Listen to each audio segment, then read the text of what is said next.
물폭탄을 동반한 긴 장마가 이어지고 있습니다. 계속된 집중호우로 차량이 침수되거나 고립되는 사고가 잇따르고 있고 도로 위 지뢰라고 하는 땅 파임, 포트홀 현상과 땅이 꺼지는 현상이죠. 싱크홀의 위험도 곳곳에 도사리고 있습니다. 긴 장맛비 속 안전운전 방안과 차량 관리 방안까지 전문가와 함께 짚어보겠습니다. 이호근 대덕대 자동차학과 교수 나오셨습니다. 어서 오십시오. 네, 안녕하세요. 안녕하세요. 교수님, 장마철 운전하는 게 위험하다고는 다들 네네. 하는데 네. 실제로 얼마나 위험한 겁니까? 일단 사고 빈도수도 많습니다. 일단 시내도로 운전할 때 보면은 보행자들도 우산을 깊이 쓰고 좌우를 대충 살피고 급작스럽게 뛰어나가고 운전자 입장에서는 시야 확보가 좀 안 되는 경우 있거든요. 네. 그래서 인명사고도 많이 발생하고 있고요. 시내나 고속도로, 국도에서도 제동거리가 평소보다 1.5배 이상 길어지기 때문에 사고도 많이 발생하고 동일한 규모의 사고에서도 치사율이 1.6배, 결국 60% 급증한다 이런 통계가 나와 있거든요. 결국 빗길에서는 사고도 빈번하게 발생하고 동일한 규모의 사고에서도 치사율이 높다, 부상 위험도 높다 이렇게 인식하시면 됩니다. 예, 빗길에서의 안전운전 방안을 좀 짚어주시죠. 가장 중요한 것이 결국 제동거리입니다. 법적으로 가장 중요한 게 타이어 이제 트레드 마모를 봐야 됩니다. 수막 현상이라고는 많이들 들어보셨을 겁니다. 그래서 트레드 마모율이 많이 진행됐을 때 물 위에 살짝 타이어가 떠서 가면서 수상스키 타듯이 전체적으로 제동이 안 되는 이런 상황이 수막 현상인데요. 그 외에도 최근에는 핸들을 가볍게 잡고 물웅덩이 같은 경우 그냥 쫙 소리 하부 세차한다고 네. 기분 좋게 지나가시는 분들 계신데 좌우 밸런스가 안 맞을 경우는 핸들이 갑작스럽게 웅덩이 쪽으로 쏠리면서 그 토크 스티어링 현상이 발생해요. 그러면 놀래서 반대로 핸들을 돌리겠죠. 이걸 두세 번만 반복하면 피쉬테일 현상이라고 해서 차 후미가 좌우로 심하게 흔들리고 방향성을 잃고 대형 추돌 사고까지 발생합니다. 예. 결론은 평소보다 20% 정도 감속을 하고요. 폭우 시에는 50%까지 감속하는 이런 것들이 안전운전의 필수 조건이라고 볼 수 있습니다. 네. 지금 장마철 안전운전 수칙이 나가고 있습니다. 결국 핵심은 감속 운전하는 게 가장 중요할 것 같습니다. 예, 네. 감속 운전의 제동거리도 평소보다 한 2배 정도 뛰는 게 중요합니다. 왜냐하면 사고 발생 시에 시야 확보가 잘 안 되기 때문에 전방에 대한 어떤 사고 유무 인지도 다소 늦거든요. 시속 70km 주행이라는 게 1초에 20m를 갑니다. 0.5초만 늦게 발견하면 10m를 그냥 가기 때문에 평소보다 2배 정도의 안전거리 확보는 필수적입니다. 네. 그리고 침수된 지역도 꽤 있지 않습니까? 네, 침수된 많죠. 지역이나 도로를 지날 때는 어떤 점을 주의해야 하나요? 일단은 예전에 수동 변속기 있을 때는 기아 변속을 하지 말고 낮은 기어로 놓고 한 번에 통과하라. 이게 포인트거든요. 네. 중간에 멈추면 안 되고요. 단지 여기 빠른 속도로 통과하게 될 경우에는 물이 앞으로 본닛 쪽으로 넘쳐 들어오면서 엔진에 유입될 수 있기 때문에 낮은 속도로 한 번에 통과하라. 이게 가장 중요한 요령이고요.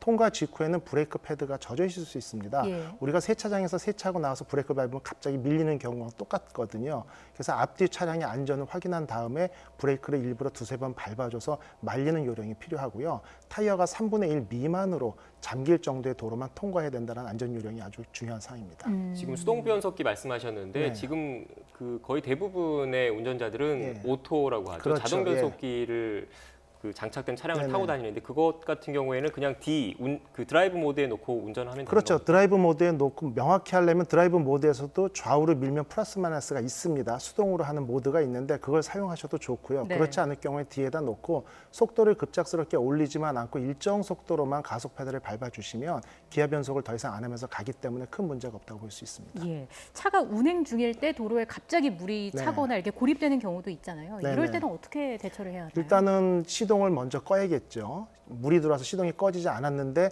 타이어 높이 이상으로 물이 차오르기 시작한다라고 하면 운행을 중지하고 빠져나와야 되는데 안전이 확보되고 물이 불어나는 속도가 그렇게 급작스럽지 않을 경우에는 시동을 끄고 키를 빼고요. 본닛을 열고 전원, 배터리 전원을 분리해 두는 게 상당히 도움이 됩니다. 왜냐하면 상시 전원이 흘러가면서 전자부품들의 손상이나 부식이 가중될 수 있거든요. 예. 단 여기서 중요한 포인트는 방금 전 말씀드린 것처럼 안전이 확보됐을 때입니다. 물이 쉬지 않고 차오르는데 그걸 갖다 전원 분리하는 거는 상당히 위험한 행동이고요. 네. 그다음에 조금 더 머뭇거리다 이번에 부산 사태 같은 경우도 우리가 물웅덩이 통과할 때 중요한 요령은 앞차가 완전히 빠져나간 다음에 가라는 요령이 있거든요. 왜냐?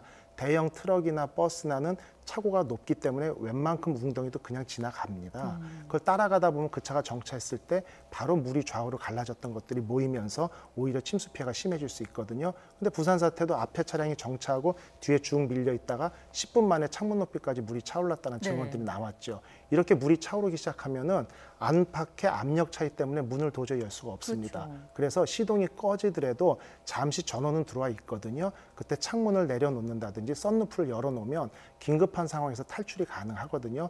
그러한 조치를 반드시 해야 되고 그렇지 못할 경우에 물이 지속적으로 차오르면 당황하지 않고 각종 날카로운 물건이나 헤드레스트의 금속 부분으로 유리창을 깨두면서 물이 가슴 높이까지 차면 그때 창문을 통해서 탈출하는 게 안전한 요령입니다. 그 수압 얘기를 해주셨는데 네네. 수압차가 좀 비교적 줄어드는 데는 없습니까?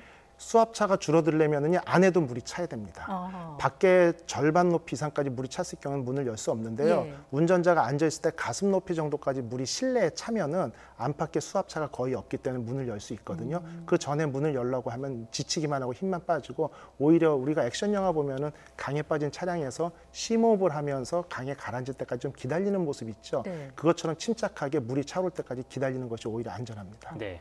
앞서 헤드레스트 말씀하셨는데 네네. 그 비가 많이 오거나 침수된 도로는 되도록이면 아예 가지 않는 게 가장 네네. 중요한 그렇죠. 거겠고 혹시라도 들어간 상황에서 침수된 도로에 있을 경우에는 창문을 깨고 나와야 되는데 수압차 때문에 어려움이 있으니까 네네.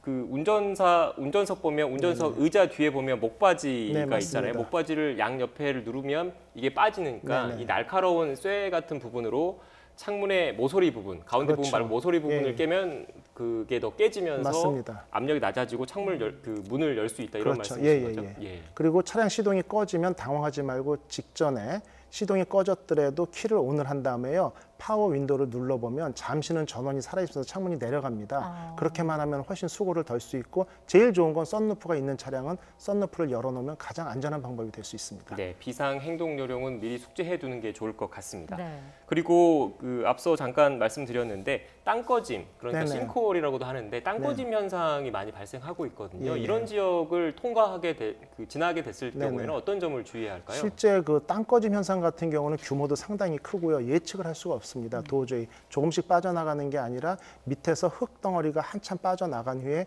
빈 공간이 생기고 차의 무게나 이런 것 부분 때문에 아스팔트가 휘어지고 가라앉게 되거든요. 근데 한 번에 가라앉는다기보다는 아스팔트가 조금씩 휘는 전조 현상이 보일 수 있기 때문에 평소 익숙한 길이나 자주 다니는 도로 같은 경우는 도로 형상이 휘어지거나 어떤 굴곡이 발생하거나 이런 부분을 보고요. 좌우 산비탈 같은 데서 토사라고 하죠. 흙과 섞인 빗물이 다량으로 쏟아지는 경우에는 하부에서 어디선가 흙이 지속적으로 빠져나왔다, 예. 나오고 있다는 걸 염두에 두고 보다 조심할 필요가 있습니다. 그리고 포트홀 얘기도 해봐야 네. 될 것 같은데 도로의 그 파임 현상 네네. 말하는 거잖아요. 이게 앞서 저희가 말씀드렸습니다만 도로 위 질회라는 표현이 아, 예, 있는데 예, 그만큼 위험하다는 뜻이겠죠. 예, 저도 어제 실제 지인 차를 타다 경험을 했습니다. 네, 매일 저도요. 다니는 도로였는데 예. 익숙함에도 불구하고 갑작스럽게 평소에 없던 포트홀이 생겼는데 문제는 계속 비가 내리다 보니까 흙탕물이 고여 있어서 네. 낮게 고여 있는 물인지 포트홀인지 확인이 안 된 상황에서 앞바퀴에 꽝 하고 충격이 왔거든요. 그래서 일단은 급제동이나 급정거는 상당히 위험하지만 이렇게 물웅덩이가 곳곳에 예상치 못한 곳에 발생한 여름 장마철 같은 경우에는 실제 속도를 충분히 낮추고 그 지역을 살짝 우회하면서 돌아가는 방법이 필요하다 이렇게 볼 수 있습니다. 네, 그리고 그 장마가 끝난 이후에 네네. 침수된 차량을 어떻게 관리해야 되는지도 사실 궁금합니다. 실제 침수가 어느 정도 된 차량 같은 경우 당연히 정비를 하고 수리해서 쓰는 게 환경적으로도 도움이 되겠죠. 그렇지만 이런 부분이 상당히 어려운 게 각종 오일류나 냉각수나 이런 액체류를 모두 다 교체하고요.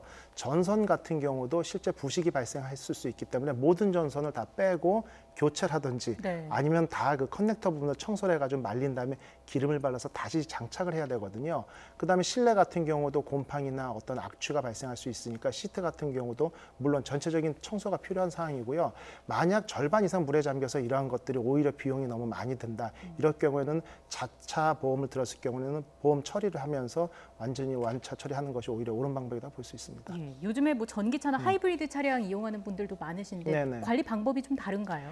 특별히 다른 건 없고요. 실제 전기차나 하이브리드 같은 경우는 고전압 배터리가 내장돼 있고요. 일반 운전자들이나 국민들이 생각하시기에 고전압 배터리, 그다음 물과 침수하면 상당히 위험하고 감전의 위험성에 대해서 우려를 하실 겁니다.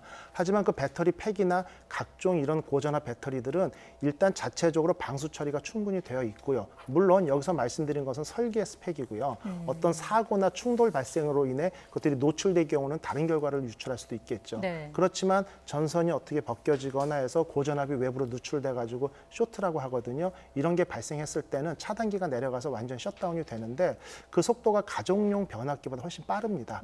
그렇기 때문에 일단은 여태 전기차가 일반 내연기관 차량만큼은 아니지만 상당히 많이 판매가 됐고 침수도 여러 대 됐습니다만 침수로 인한 감전 피해는 보고된 게 없거든요. 그래서 일단은 전기차라고 해서 특별히 더 주의해야 된다 이런 것보다는 네. 일단 동일하다고 보고 일반 차량 관리 요령을 따르시는 게 옳은 방법입니다. 네, 알겠습니다. 지금까지 이호근 대덕대 자동차학과 교수와 함께 장마철 안전운전 그리고 차량 관리 방안에 대해서 알아봤습니다. 오늘 말씀 고맙습니다. 고맙습니다. 수고하셨습니다.